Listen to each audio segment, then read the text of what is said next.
the music, there's a lot of different instruments in it. How do you find the balance between, like you say, there's 10% folk, and how do you find the right balance? It's a long process. You know? It's like we're back and forth going with riffs. We're changing everything all the time. We're taking away stuff. We're adding stuff. It's a long process, but it's definitely worth it. Yeah. This time we actually, for example, on Niflheim album, we just added and added and added, and it's so full of small details everywhere, and like this kind of over the top down like epic album. The last one was like a bit stripped down on purpose to keep it a little bit more simple. Well, the previous album was also a bit darker. Yeah. So is this because you kept going back to it and adding stuff, or why was it? No, it was just, you know, how we felt at the moment that we wanted. You know, it's that kind of riffs when you're in that mood, you write that kind of riffs. Well, why were you in that darker mood?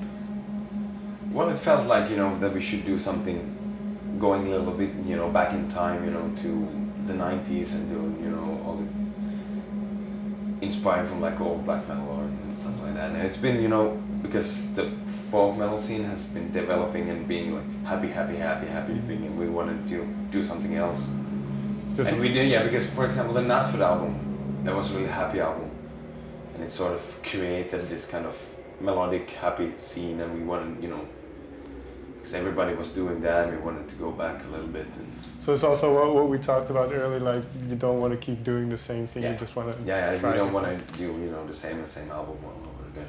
Okay, well, I wrote something down off the album from the title track Blodsvept, and I wonder how you see this. When all is over, battle. It's the English translation because I don't speak Swedish, unfortunately. When all is over, battle remains. I'm weaved and thralled in shackles of steel, but when war is near, the chains shall fall. Yeah.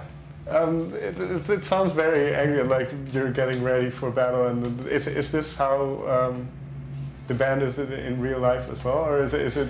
Well, I wonder what you think of this. Yeah, well, this song is actually, because the new album, it's sort of, it's a really like punk album with lyrics, and we are actually sort of being ironic about the concept of having heroes. So this Blodsvept it's about this kind of, how to say, like ancient gladiator is a little bit wrong word, but you know, like war hero, that the only thing he knows is, you know, how to kill people. That's the only thing, you know, that he knows, everything he ever knew, everything that he will know. And he's, you know, thrown into war and battle after battle after battle.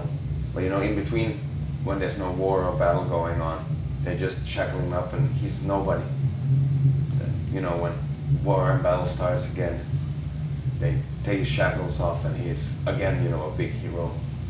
So was this the overall theme of the album, or just? Well, that's one of, but it's, you know, it's the stories are a little bit like that, you know, like they being ironic about how you idolize different things. Okay. Well, I was going to ask. Myths and folklore are often reflections of society, and do you approach, or for you as the band, is it the same way? Do you approach? Yeah, of course it is. So in this case, what would the warrior reflect in society?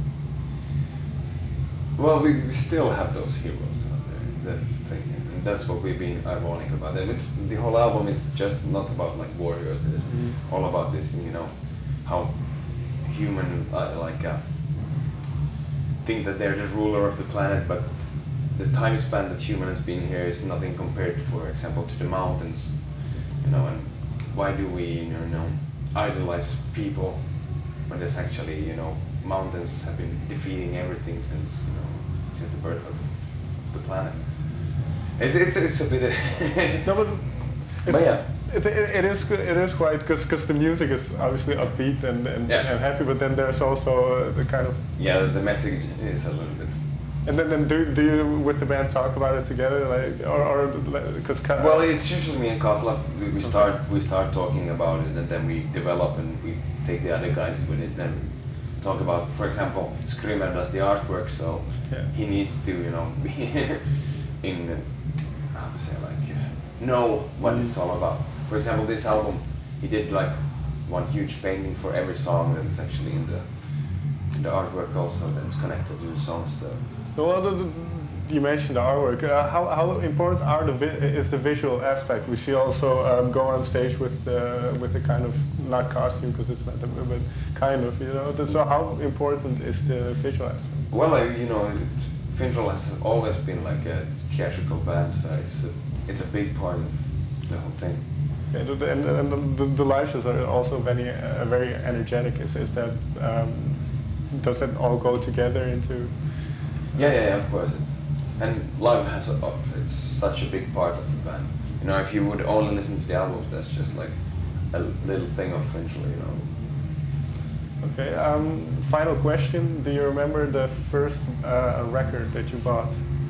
Yeah, of course. That was Alice Cooper album, Trash album. That was the first album I bought. I don't remember what's it, 88 or 89, but yeah. What was your impression of the album? Oh, I was blown away because we had this music channel that was called Sky TV. It wasn't only music channel, but it had some like shows. And when I was a kid, you know, I was like, oh, this is a cool video and a good song, and I was singing it. And, I spent my allowance, you know, buying the CD. Okay, and this was basically what jump started you into music as well. Thank you.